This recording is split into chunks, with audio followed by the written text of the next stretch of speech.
Which city is the worst tourist trap? Hollywood Boulevard is pretty junky. Then the Scientologist always feel bad for people who make the trip to Los Angeles and end up there. They must be like, what the fuck? Yep, Hollywood is not anywhere you want to be physically. I was born in LA. My dad worked in the movie industry. My parents split up when I was young, but every summer he'd fly me and my sister out and we'd go around Hollywood. This was late 90s, early 2000s. I miss those times. It felt magical as a kid. He used to bring me and my sister to a prop shop and I really enjoyed looking at all the masks and prank toys. I'm not American, but grew up on American movies, as most Westerners did. And pre-9/11 USA does indeed execute some kind of magical era. I don't know what it's like to live there now, but the country seems to have lost a lot of its confidence. I visit LA because I had friends there. Hollywood was disappointing, but there is a bus stop at the in and out that takes you straight to the La Brea tar pits. So after some burgers, we had the bus and got to see one of the coolest museums. We also went to Union Station, might not be the name of it, and got some beers and food from around the world. Saw an almost vertical trolley elevator thing and then got French dip sandwiches at some bar that illegally invented them. All in all, 7 of 10. Pretty cool to visit. No one who lives in LA goes there. It is 100% purely a tourist trap for out of towners who don't realize that Hollywood, the neighborhood, is in no way the same thing as Hollywood is an anecdote for the entertainment industry. Also, unless you know someone who has lived in LA for a while, LA is a terrible place to be a tourist. All the stuff that makes living here great is spread all over the place, often very unassuming, like a Michelin-level restaurant in a strip mall. Or it is even based on not something that will definitely be going on when any given tourist is in town. Things like Canespia, the movie night in the Hollywood Forever Cemetery. Edit. For the people not understanding what I mean, I'm not talking about the Hollywood Boulevard, the road, and the legitimately worthwhile places on said road. I'm talking about the places on that road that tourists to go. Nassau, Bahamas. It's the busiest cruise ship port in the world, and not for good reasons. It's a cheap place to stop that can accommodate the largest cruise ships. It's close to Florida and fulfills the requirements of at least one foreign stop for US cruisers to operate without following US labor laws. I could forgive that if the port was actually nice. It's not. Traffic sucks, public transit is bad, and the area immediately surrounding the port has some of the most aggressive vendors you'll ever find. It's all for the convenience of the cruise companies and none for the customer. In fairness, it was the pirate capital of the Caribbean. Oh, so that's why there was a woman with a machete screaming at us a few minutes after we walked away from the port. This has gonna be one of the worst. I've done a few cruises. We enjoyed the all-inclusive nature of the boat itself, their free childcare, food, drink package. So, when the boat stops in Nassau, we just stay on and enjoy the empty boat. One Caribbean cruise stop I actually like a lot was Bimini. It's a small developing port. Soon it will be complete shit as construction is ongoing. But the island is very small, and if you rent a golf cart and travel all the way north on the island, you can find an old shipwreck, the Gallant Lady, and the beach there is quite nice. The small islands owned by the cruise lines are nice too if you are willing to pay for a private cabana. We stayed at one called Princess Cay's. The cruise line had a buffet run on their island, and we rented an air-conditioned cabana and basically had a private beach for the day. It was a really memorable stop. As much as I love the pure camp and cheesiness that is Niagara Falls, the answer is Niagara Falls. A cousin of mine had their honeymoon there. They suggested making it a day trip instead of the entire focus of the trip. Spend your days in Niagara on the lake for the wine tasting and tours, and your evenings and nights at Clifton Hill for the tourist trap stuff. Niagara Falls is a mess on both sides, but it's still absolutely worth the trip. The area directly around the falls is still really beautiful, at least on the Canadian side, and the Maid of the Mist boat tour is awesome. But the rest of the town is jarring for how absolutely shitty it is. It's almost entertaining itself. Motels that rent rooms by the hour just blocks from one of Canada's great wonders. The outlet mall outside of town is worth a stop as well. Niagara Falls would be so beautiful if you had to hike to get a viewing platform, with the falls surrounded by nature. Instead, they designed it to be called the Vegas. Niagara Falls ended up being a major inspiration for the formation of the national park system. Niagara was held up as an example of what could happen to beautiful areas if they were not protected well in advance of business developments overtaking them. Branson, Missouri is a pretty bad tourist trap, it is no doubt, but Silver Dollar City holds a special place in my heart.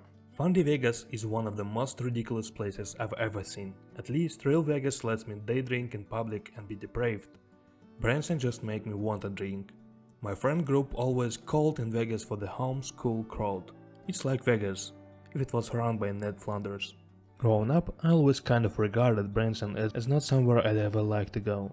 This was mostly based on a judgment I made about the type of person who was excited to go there. Now that I don't live in America, I find myself wanting to visit because it feels like concentrated Americana. I guess in my head I feel like I could go, experience all of the most unique bits of American culture and leave. Sort of just like a turbocharged injection of my Midwestern nostalgia, like buffing all the memories of my childhood. Pigeon Forge.